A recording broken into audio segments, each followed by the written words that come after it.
हमारे पुराने पोर्ट्स को आधुनिक रूप दिया जा रहा है।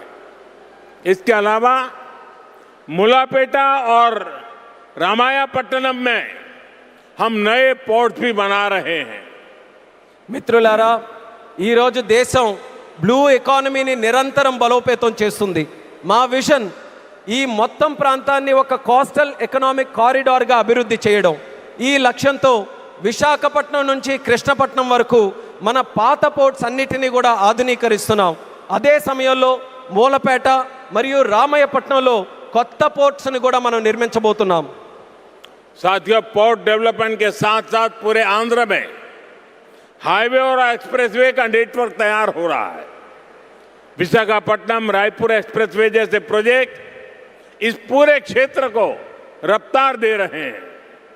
మిత్రులారా, పోర్టుల అభివృద్ధితో పాటు ఆంధ్రప్రదేశ్ మొత్తం హైవేస్ ఎక్స్ప్రెస్వేస్ నెట్వర్క్ని విస్తృతంగా పెంచుకుంటూ పోతుంది. విశాఖపట్నం రాయ్పూర్ ఎక్స్ప్రెస్వే వంటి ప్రాజెక్టులు ఈ ప్రాంతానికి సరికొత్త వేగాన్ని అందిస్తున్నాయి. साथियों, ये पूरा रीजन देश के बड़े औद्योगिक केंद्रों से आसानी से जुड़े, इसके लिए आज आंध्र प्रदेश में करीब 1 लाख करोड़ रुपीस की रेलवे परियोजनाओं पर काम चल रहा है. राज्य के पूरे रेल नेटवर्क का इलेक्ट्रिफिकेशन हो चुका है. यहां 70 से ज्यादा रेलवे स्टेशनों को भी आधुनिक बनाया जा रहा है. మిత్రులారా, ఈ ప్రాంతం మొత్తం దేశంలోని ప్రధాన పారిశ్రామిక కేంద్రాలతో మరింత సులభంగా అనుసంధానం అవ్వడానికి ఈరోజు ఆంధ్రప్రదేశ్లో దాదాపు 1,00,000 కోట్ల రూపాయలు విలువైన రైల్వే ప్రాజెక్ట్స్ తాలూకా పనులు కూడా జరుగుతున్నాయి.